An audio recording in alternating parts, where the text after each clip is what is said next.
and thank you for joining me for another failed dynasty. If you see my last video on the Seattle Seahawks, you might remember me mentioning that the 2013 Seattle defense was the first squad to lead the league in points allowed, yards allowed, and takeaway since the 85 Chicago Bears. The first team to do the Trinity since the 85 Bears. The mid-80s Bears squad is commonly cited as the greatest defense of all time, and for good reason. So let us let go of my recency bias for an afternoon and do a retro look at the 80s Bears squad and why they never won more than a single title during their reign.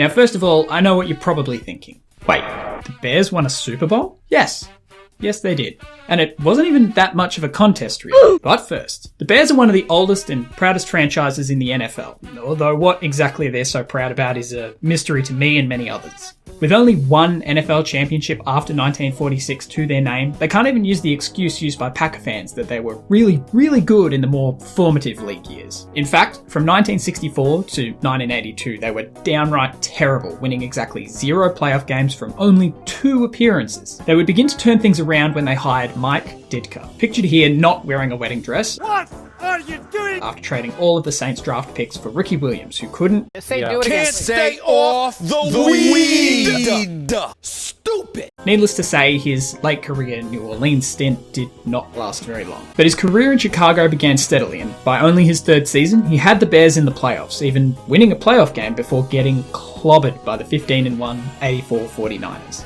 For all of the positives Ditka had brought to the team, much of their success can be placed on Buddy Ryan, which brings us to, well, that defense. The 85 Bears defense was and continues to be seen as one of, if not the greatest defense of all time, and for good reason. The team allowed an average of only 12.3 points per game and posted 54 takeaways, good for over 3 forced turnovers per game. Unjust suffering. So, what was their secret? What was so revolutionary about this defense that places it in such rarefied air?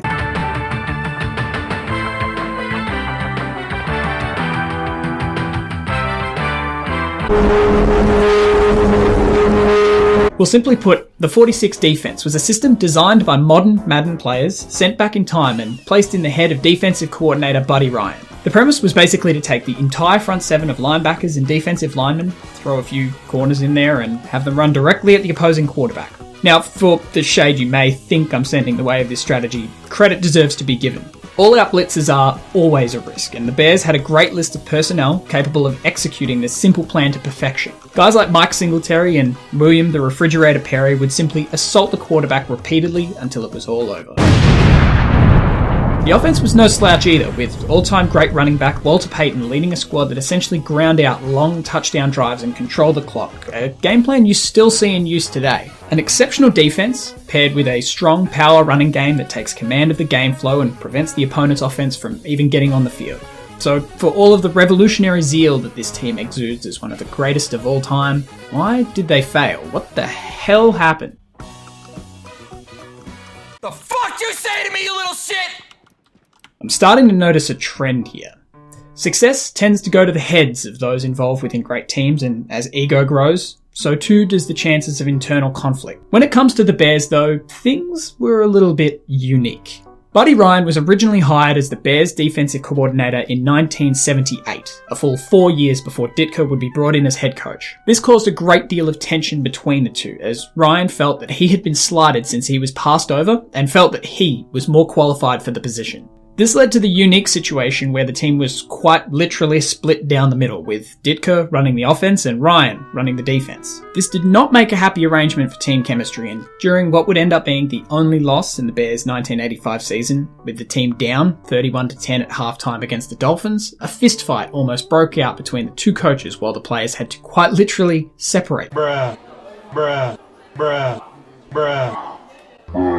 The pride and ego held by the two coaches would certainly be viewed as a key factor in the failure of their dynasty, as their inability to continue to work together would cost the Bears dearly in the years to come. I think Ditka summed it up best himself when he pointed out that the two were never as good separately as they were together.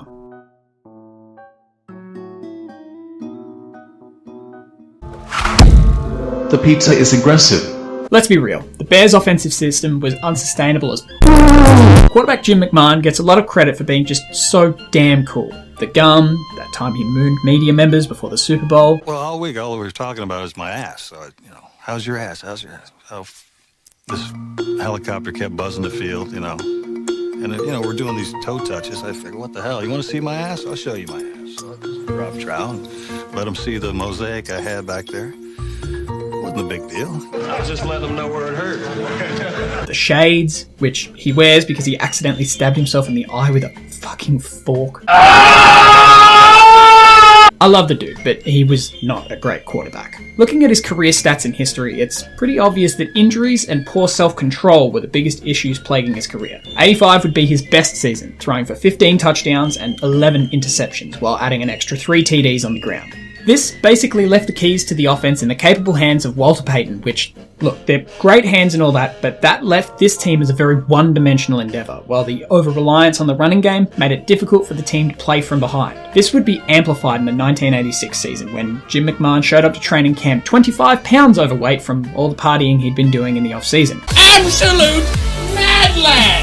He would proceed to appear in only 6 games that season, playing poorly and forcing the QB position to be left in the hands of Mike Tomczak, which, This is my vegetarian body!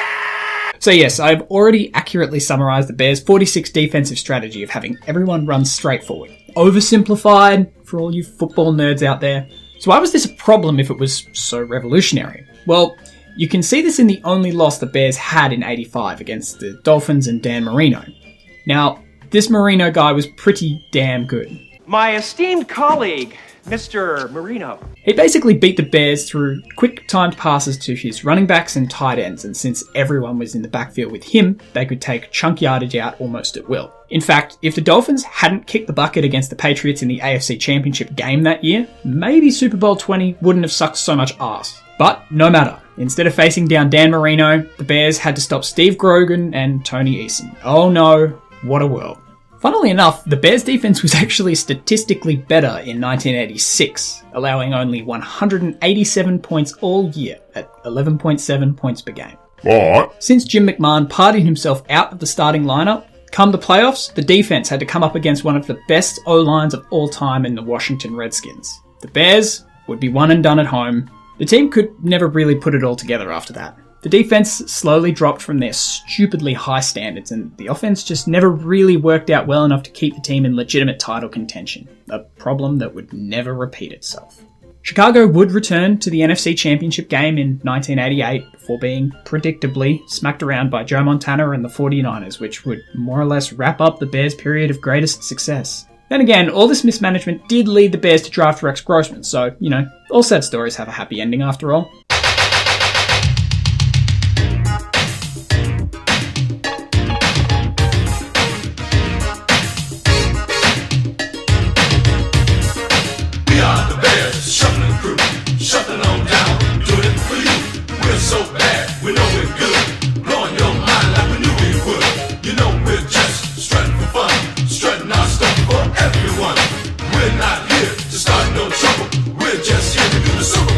Well, they call me Sweetness, and I like to dance. Running the ball is like making more mans. We had the goal since training camp to give Chicago a Super Bowl champ. And we're not doing this because we're greedy. The Bears are doing it